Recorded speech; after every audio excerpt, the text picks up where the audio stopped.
making gifts. Unapologetic, we're bold and we're loud, shining light on the left shady crowd.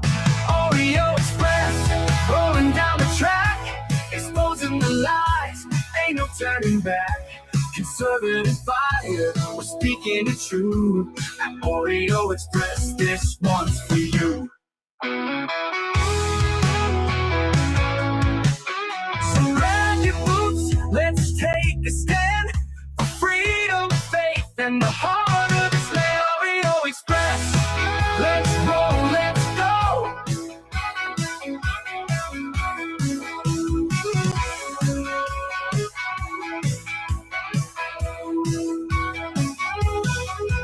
So grab your boots, let's take a stand for freedom, faith, and the heart of this land. Oreo Express. Celebrate our newest launch, Rev 7. I'm bringing you an amazing introductory offer, plus an exclusive overstock sale that you're not going to want to miss.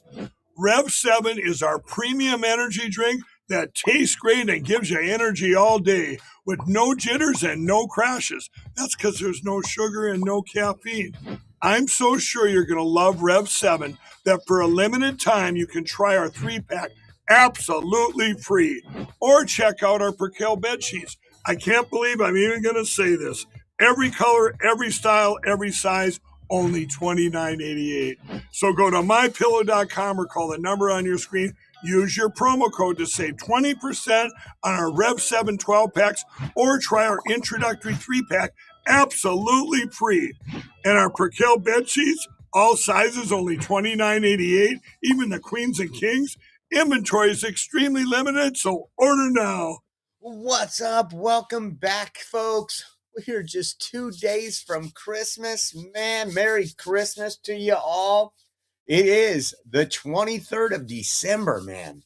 I wake up every morning. I'm like, okay, got to get stuff done. And man, it's already here. It's already here. So I hope you guys are all ready for Christmas. And I know we got some procrastinators in the chat. So, get to shopping. You can put your AirPods in, listen to the show, get out there, get it done. Welcome back, guys. Thank you for tuning in. Thank you for hitting that like button and that share button. We got a lot to talk about today. A lot of good stuff. That recession that Hakeem Jeffries and Nancy Pelosi and everybody was saying was going to destroy the economy, we're still waiting for it. We had some of the best GDP growth in about 4 years. So excellent news for the Trump administration. We're going to get into that. Going to get into some other stuff. Great win for parents in California. If you haven't heard it yet, we're going to talk about that decision by a great judge here in California to keep the groomers away from your children. We got a lot, but let me put this up here and say hi to some of the people jumping in. Patriot Roy, what's up? Let's see, Texas, Real Woman, Sugar Bear, Trina, Pixie, Texas Bigfoot. Let's see who else is in here. Dawn Patrol, hello. Darlene. Let's see who else is in here. Kathy, what's up, Kathy Richardson? Merry Christmas. Let's see who else we got. Becky Boo, let me get down to the bottom here. And just want to say thank you, Agent 77, Trina. Thank you guys for being in here, and Merry Christmas to you all. Can't believe we're already here. I knew it was coming. We warned you. We started doing the countdown like 30 days ago. But as I said before, we're going to talk about a little good news for California. I'm sure some of those groomers like Senator Weiner, Gavin Newsom, and others aren't too happy about it, but we'll talk about that in a minute. But also, it's almost go time, according to the National Weather Service in the Bay Area.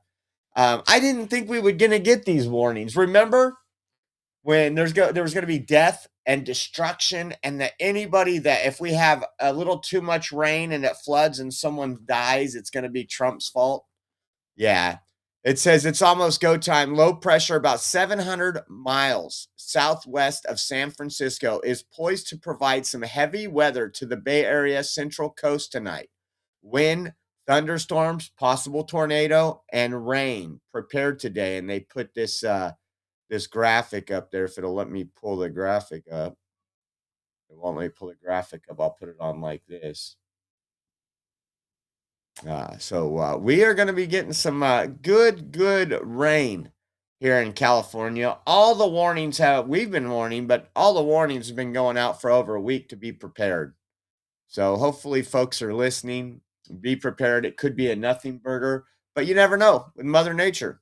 It rains. Sometimes it rains hard. Sometimes it rains a little lighter than others. And then also ABC7 put this out and said that the National Weather Service has upgraded parts of Southern California to high risk for excessive rainfall and flash flooding on Christmas Eve.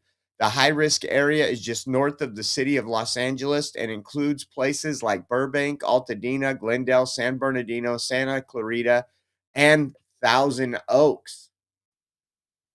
So we'll see how that goes off.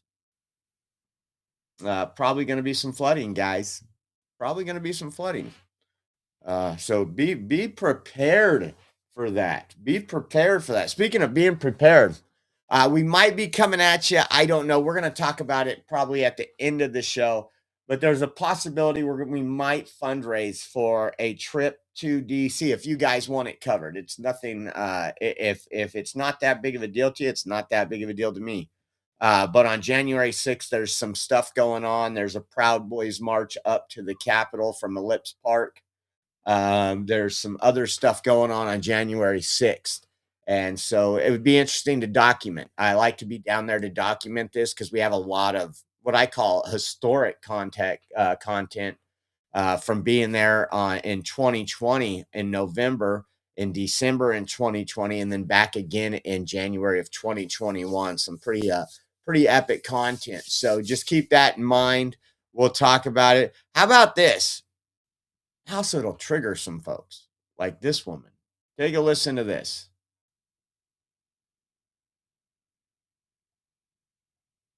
I feel enough. Everyone knows there's no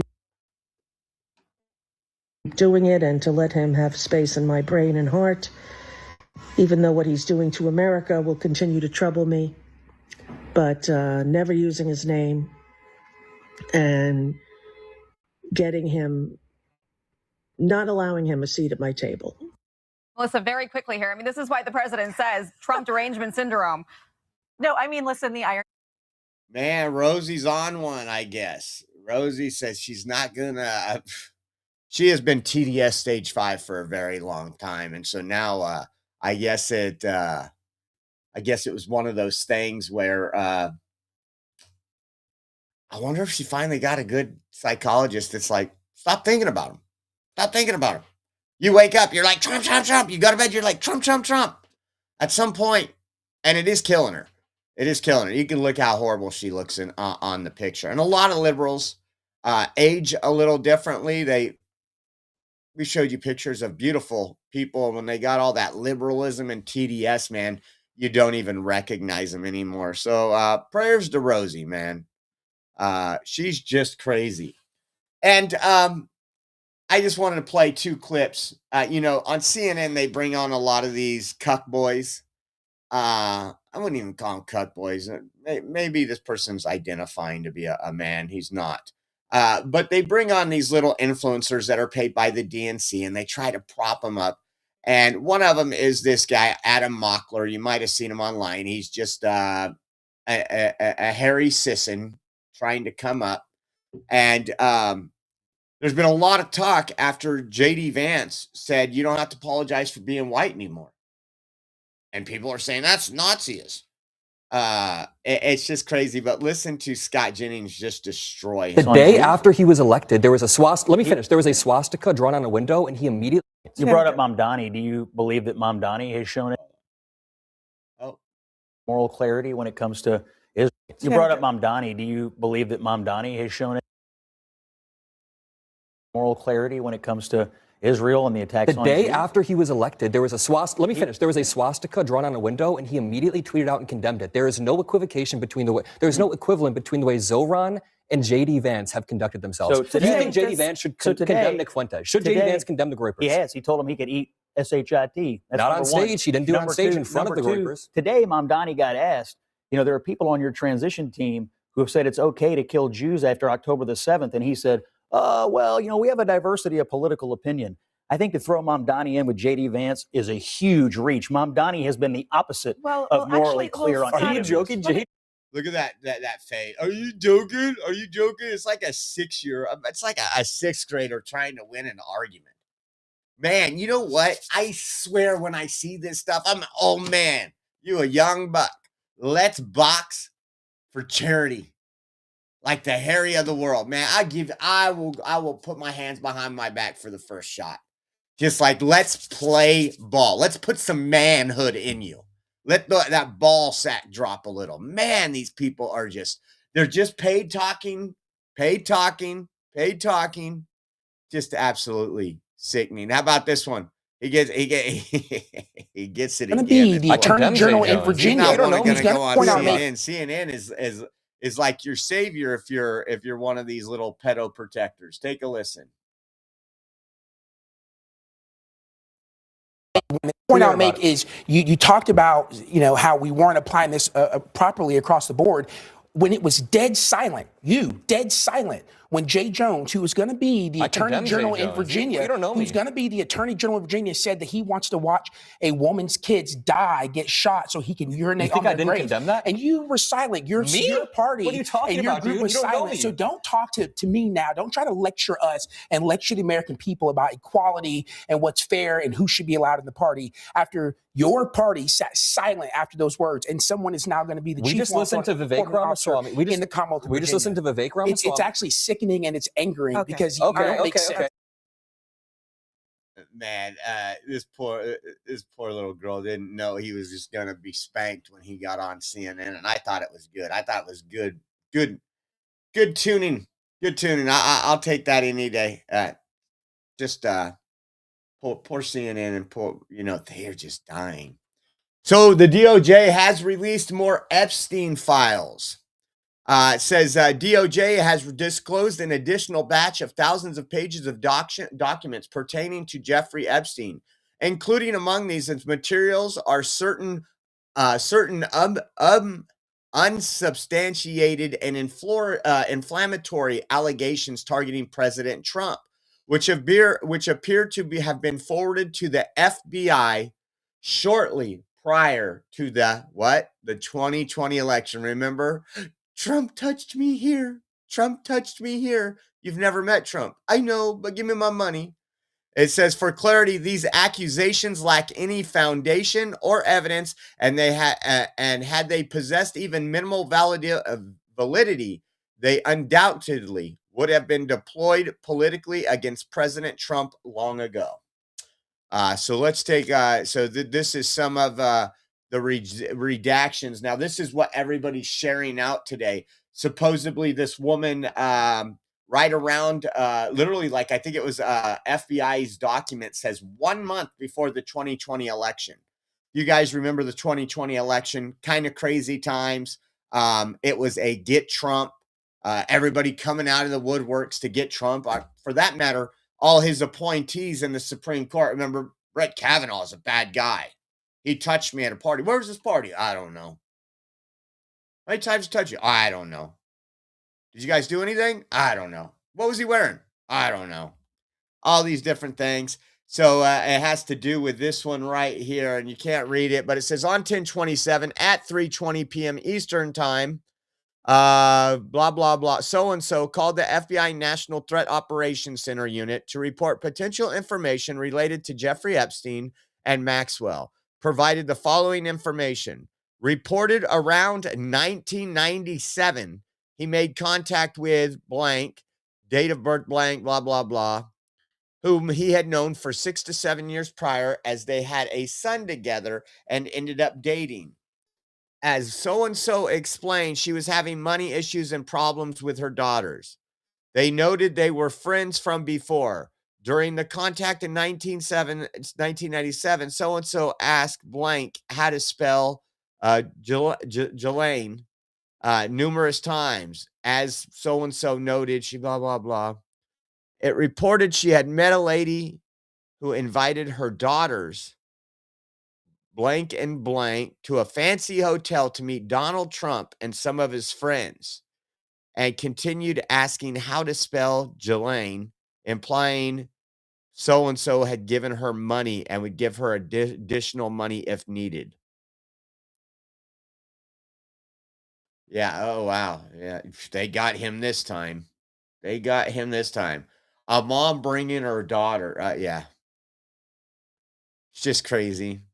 But you know what? More stuff has come out. And they won't talk about this. They won't talk about the next thing. Proof that Donald Trump never went to the island, never went to Epstein Island. And he said that. He's talked about that many times. But here was some of that right here. This was posted by Laura Loomer. It says the newly released unsealed Jeffrey Epstein documents prove that President Trump was never on Epstein Islands, never at Epstein's ranch in New Mexico, and never at Epstein's residence in New York City. Did you ever see Donald Trump at Jeffrey Epstein's home? No, not that I can remember. On his island? No, not that I can remember. In New Mexico? No, not that I can remember. In New York? Not that I can remember. All right. If you could turn to the second page and read the blah, blah, blah. You know what is funny? A lot has been exposed about Democrats, and they're literally lying. They're the ones lying about their connection with Epstein. So this will be all today's big rampage online. They're going to get all their paid. Well, we'll show you at the end of the show. I already know what we'll show you in a minute. We'll see what we can pop up. Just one scroll down the homepage on X. And then there was another interesting one. Again, I don't know what we read into it. But this one said, new Epstein files. Epstein feared returning to cell where he got strangled. Said, I don't know what happened. It said on July 23rd, 2019, Jeffrey Epstein was found unconscious in his cell at MCC New York with neck injuries, snoring loudly, and unresponsive. Medical staff documented a circular line of erythema at the base of the neck, along with other marks of friction and bruising on his knee.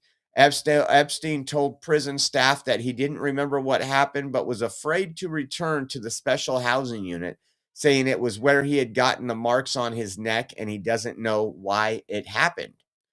He said he had only slept 30 minutes a night for 5 days due to noise and stress. His cellmate, ex-cop Nicholas Tartaglione, had reportedly been harassing him, and Epstein claimed he tried to kill me. Staff noted Tartaglione had been aggressive and was seen mocking Epstein with a string around his neck. Despite these signs, the incident was labeled as a possible suicide attempt. So that was going on at the jail. And how about this? Watch Hakeem Jeffries. Statement from malignant clown James Comer that I had Jeffrey Epstein over for dinner. House Oversight Chairman Comer said yesterday on the floor that you had Jeffrey Epstein over for dinner and took money from him back in 2013. This was after he was on the sex offender list. Any comment on that? And will you be holding members accountable regardless of party affiliation if there were any misdeeds related to the Epstein files? Was that a serious question or a serious statement from malignant clown James Comer that I had Jeffrey Epstein over for dinner? That I accepted money from Jeffrey Epstein? What's extraordinary to me about the clown show on the other side of the aisle is that they lie with impunity on things that are objectively verifiable. And why do they do that? It's because for months, Republicans have been burying the Jeffrey Epstein files, not Democrats. Our view continues to be the same. I love how they won't answer the question. And we played that video for you once before. But they just go on attacks. They just go on attacks. We might cover a little bit more. I don't know when the second show. I don't know if we're doing a second show today. I have some things we got to get taken care of before Christmas. I think I will. I think it'll be probably an hour later. It'll probably be a 4 o'clock Pacific instead of 7 o'clock, or 4 o'clock Pacific, 7 o'clock Eastern instead of an hour earlier. I got to take Caden to pick out Mama something, some little stocking stuffers or something. And so I want to get that done today. And but other than that, I think we're pretty much almost all caught up. So we've heard since Trump's taken office, we talked about the other day, on January 20th, he took office. He was inaugurated. On January 21st, we heard egg prices were his fault. Don't believe me? Go back and look. And then after that, then we had Liberation Day, who Democrats continued saying, we're going into a recession. Now that Trump's tariffs, we're not gonna have an economy. You're gonna be standing in bread lines because your grocery stores won't have no food. We heard it all the fear porn. Listen, speaking of hearing it all, listen to this back in the day. Palpable panic on Wall Street, red numbers and worries about something else that starts with an R, a recession. What we're doing is very big. We're bringing wealth back to America. That's a big thing. And there are always periods of, it takes a little time. It takes a little time.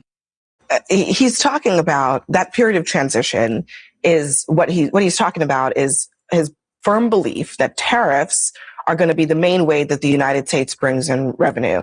Never mind what they do to the prices that people actually pay when they purchase goods in a global economy. I mean, Scott, virtually no one who understands economics believes that tariffs are a good idea, including all those people that we played in the clip to get into this conversation, most of whom side with Trump. They believe in Trump. They're supporters of his. Yeah, he firmly believes in it. It's his theory. And guess what? He ran on it and he got elected on it. And for his theory to take root, it will take some period of time. And he will rise and fall on this theory. Are you comfortable with Trump rolling the dice on the United States' economy based on his hunch that we should go back to, the McKinley era tariffs? Am I comfortable that the person who was duly elected president of the United States be allowed to govern in the way that he said he would in order to win the election? Of course I am. Of course I am. Now, that was in March of 2025. We kept telling you, I didn't know when it would come out. We kept saying, hey, it's going to get worse before it gets better. It has to, just anytime you cinch the belt, it's going to get a little worse, especially when you're dealing with Joe Biden's economy, inflation numbers that just insane. Well, today, let's look at some of the headlines. Breaking, the U.S. economy grew, and look at this, at a blistering 4.3 annual pace in the third quarter. That's CBS News, folks. 4.3. We haven't seen that since, I believe the last time we seen the economy grow like that is, remember when all the governors had all the businesses shut down and they were telling you who could go to work, who was essential and who wasn't. And then when they lift that, that was the last time we seen anything like this. How about this? ABC. Breaking news. Just in, the U.S. economy expanded more than economists expected over a recent 3-month period, recording robust growth despite concerns about sluggish hiring and cash-strapped shoppers.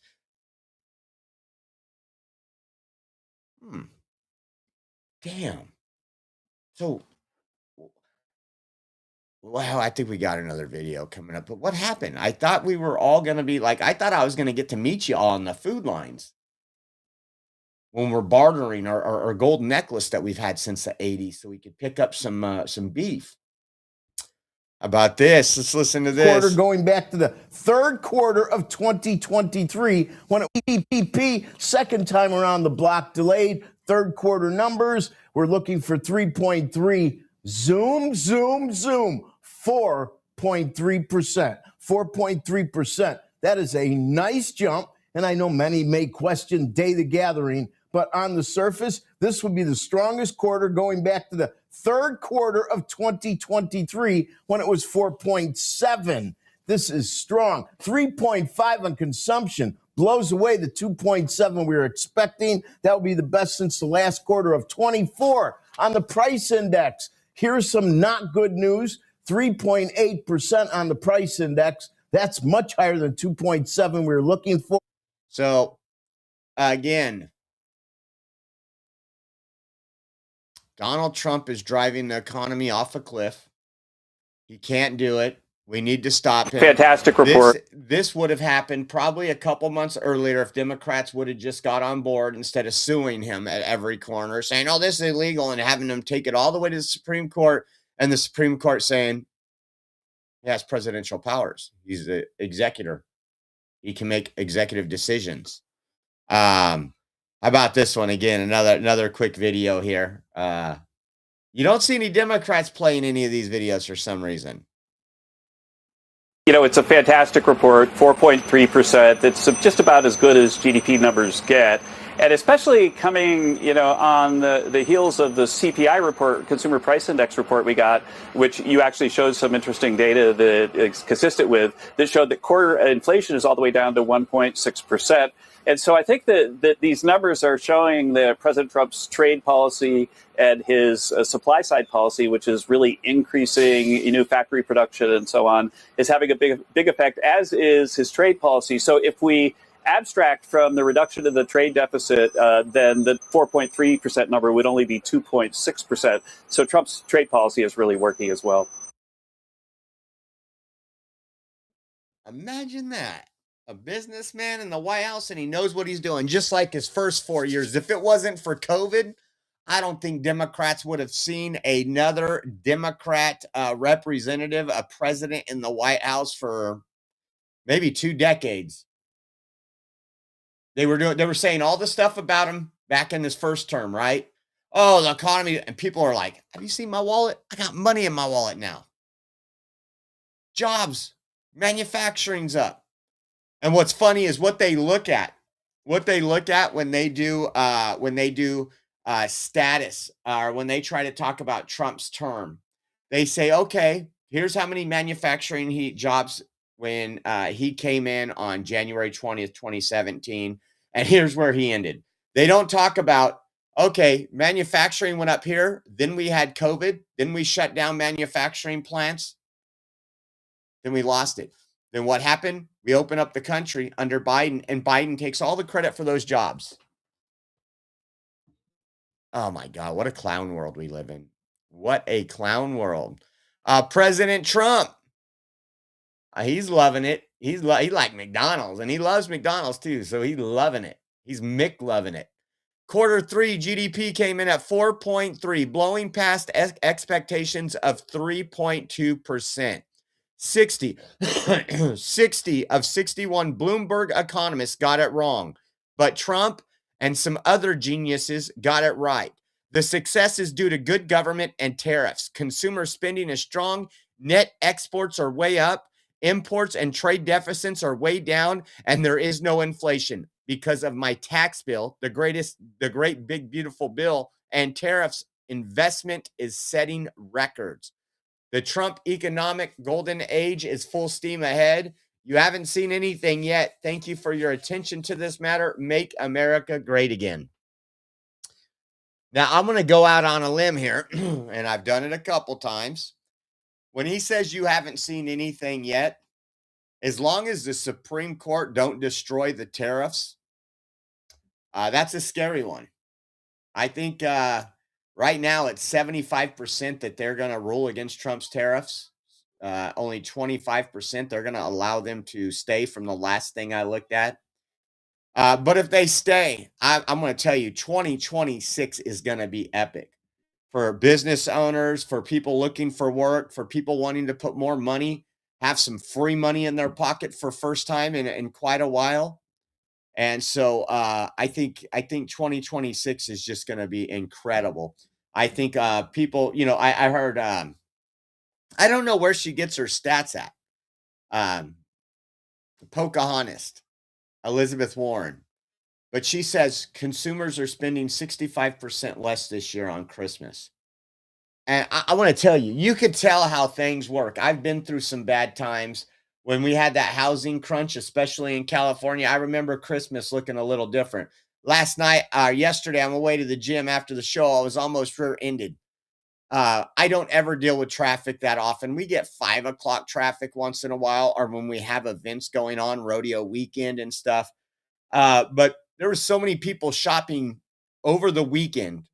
It took me like 4 minutes to run over to a store I wanted to go to over the weekend, from one stop sign to another, 4 or 5 minutes, which is just unheard of.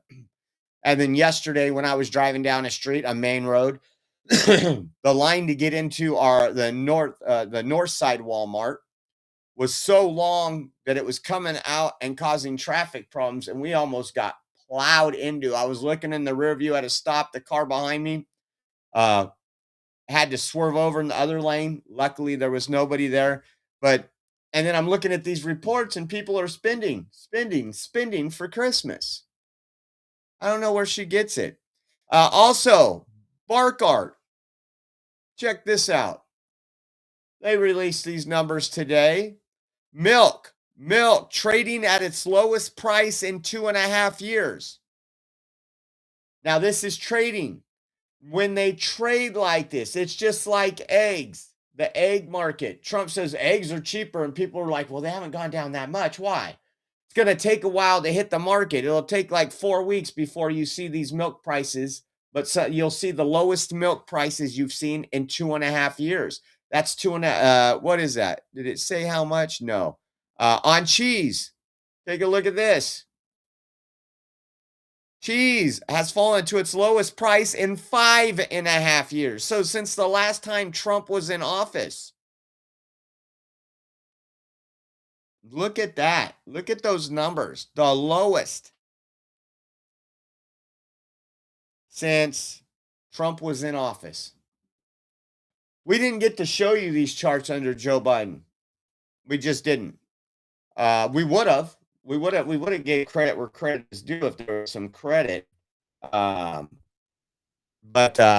Karen, thank you so much for your donation. Thank you, Karen. Appreciate your support, and thank you for keeping the Oriole Army strong. Give a thank you for Karen.